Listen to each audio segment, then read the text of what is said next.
गुरु दक्षिणा। एक बार एक शिष्य ने विनम्रतापूर्वक अपने गुरु जी से पूछा, गुरु जी, कुछ लोग कहते हैं कि जीवन एक संघर्ष है, कुछ अन्य कहते हैं कि जीवन एक खेल है और कुछ जीवन को एक उत्सव की संज्ञा देते हैं, इनमें कौन सही है? गुरु जी ने तत्काल बड़े ही धैर्यपूर्वक उत्तर दिया, पुत्र, जिन्हें गुरु नहीं मिला उनके लिए जीवन एक संघर्ष है, जिन्हें गुरु मिल गया उनका जीवन एक खेल है, और जो लोग गुरु द्वारा बताए गए मार्ग पर चलने लगते हैं, मात्र वे ही जीवन को एक उत्सव का नाम देने का साहस जुटा पाते हैं। यह उत्तर सुनने के बाद भी शिष्य पूरी तरह से संतुष्ट न था। गुरुजी को इसका आभास हो गया। वे कहने लगे, लो, तुम्हें इसी संदर्भ में एक कहानी सुनाता हूँ, ध्यान से सुनोगे तो स्वयं ही अपने प्रश्न का उत्तर पा सकोगे। उन्होंने जो कहानी सुनाई वह इस प्रकार थी।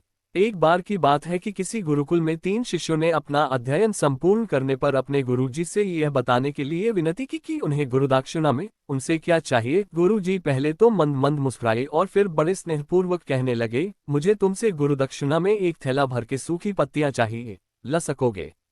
वे तीनों मन ही मन बहुत प्रसन्न हुए, क्योंकि उन्हें लगा कि वे बड़ी आसानी से अपने गुरुजी की इच्छा पूरी कर सकेंगे। सूखी पत्तियां तो जंगल में सर्वत्र बिखरी ही रहती हैं। वे उत्साहपूर्वक एक ही स्वर में बोले, जी गुरुजी, जैसी आपकी आज्ञा। अब वे तीनों शिष्य चलते चलते एक समीपस्थ जंगल में पहुंच चुके थे, लेकिन ये देखकर कि वहां पर तो सूखी पत्तियां केवल एक मुट्ठी भर ही थीं, उनके आश्चर्य का ठिकाना न रहा। वे सोच में पड़ गए कि आखिर जंगल से कौन सूखी पत्तियां उठाकर ले गया होगा। इतने में ही उन्हें दूर से आता हुआ कोई किसान दिखाई दिया। वे उसके पास पहुंचकर उससे विनम्रतापूर्वक याचना करने लगे कि वह उन्हें केवल एक थैला भर सूखी पत्तियां दे दे।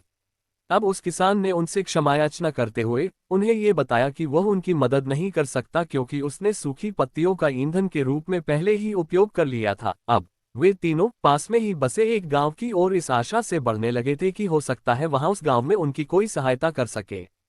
वहां पहुंचकर उन्होंने जब एक व्यापारी को देखा तो बड़ी उम्मीद से उससे एक थैला भर सूखी पत्तियां देने के लिए प्रार्थना करने लगे, लेकिन उन्हें फिर से एक बार निराशा ही हाथ आई, क्योंकि उस व्यापारी ने तो पहले ही कुछ पैसे कमाने के लिए सूखी पत्तियों के दोने बनाकर बेच दिए थे। लेकिन उस व्यापारी ने उदारता दिखाते हुए उन्हें एक बूढ़ी माँ का पता बताया जो सूखी पत्तियां एकत्रित किया करती थी।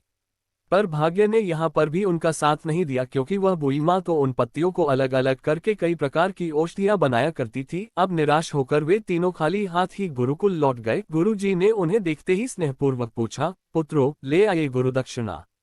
तीनों ने सर झुका लिया। गुरुजी द्वारा दोबारा पूछे जाने पर उनमें से एक शिष्य कहने लगा, गुरुदेव, हम आपकी इच्छा पूरी नहीं कर पाए। हमने सोचा था कि सूखी पत्तियां तो जंगल में सर्वत्र बिखरी ही रहती होंगी, लेकिन बड़े ही आश्चर्य की बात है कि लोग उनका भी कितनी तरह से उपयोग करते हैं।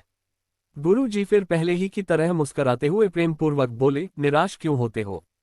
प्रसन्न हो जाओ, और यही ज्ञान की सूखी पत्तियां भी व्यर्थ नहीं हुआ करती, बल्कि उनके भी अनेक उपयोग हुआ करते हैं। मुझे गुरुदक्षिणा के रूप में दे दो। तीनों शिष्य गुरुजी को प्रणाम करके खुशी खुशी अपने अपने घर की ओर चले गए। वह शिष्य जो गुरुजी की कहानी एकाग्रचित होकर सुन रहा था, अचानक बड़े उत्साह से बोला, गुरुजी, अब मुझे अच्छी तरह से ज्ञात हो गया है कि आप क्या कहना चाहते हैं। आपका संकेत वस्तुतः इसी ओर है, न कि जब सर्वत्र सुलभ सूखी पत्तियां भी निरर्थक या बेकार नहीं होती हैं, तो फिर हम कैसे किसी भी वस्तु या व्यक्ति को छोटा और महत्वहीन मानकर उसका तिरस्कार कर सकते हैं।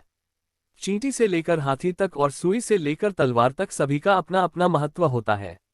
गुरु जी भी तुरंत ही बोले, हाँ पुत्र, मेरे कहने का भी यही तात्पर्य है कि हम जब भी किसी से मिले तो उसे यथायोग्य मान देने का भरसक प्रयास करें, ताकि आपस में स्नेह, सद्भावना, सहानुभूति एवं सहिष्णुता का विस्तार होता रहे और हमारा जीवन संघर्ष के बजाय उत्सव बन सके।